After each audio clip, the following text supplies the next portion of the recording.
Pagi ni, jom ikut aku pergi kerja. So, pagi ni kita nak ke JB. Sepatutnya kita gerak dah tadi awal dah.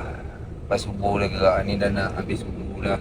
Yang tak sampai ni lah, budak-budak high school. So, kita nak bawa ke festival filem. Kita bawa nak isi minyak. Kita naik van hari ni. Minggu ni memang aku malas nak drive.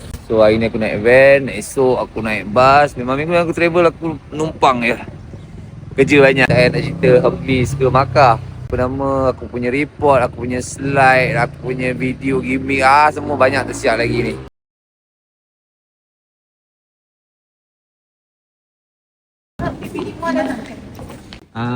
Tak. PPD tak datang. Puan aja ada kawat kaki final petang ni. Nana. Tahniah pengarah. Tahniah pengarah.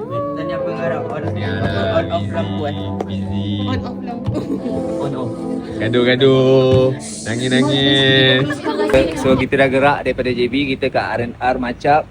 Tunggu budak-budak jamak sambil menunggu kan. Sambil menunggu ni aku sharekan sikit pasal aktiviti kesenian bawa aku menjadi murid lah yang ada dekat Malaysia ni, yang mungkin ramai terlepas pandang kot. Nana, Sophia duduk. Main duduk. Bagus ni.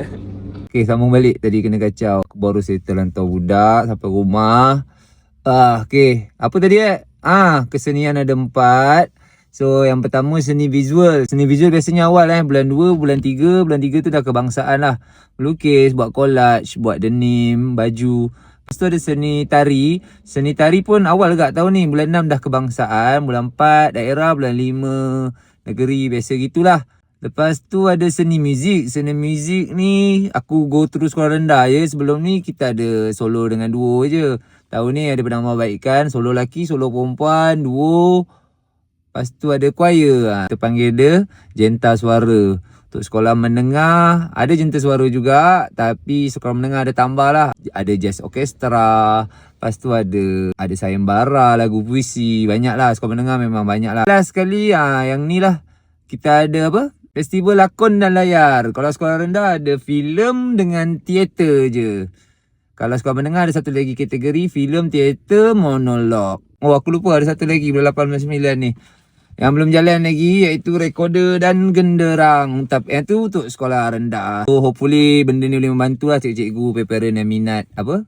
Yang minat seni, yang nak ketengahkan anak-anak bakat dia orang dah. So aku nak rehat, esok kita nak ke Melaka. Bye bye.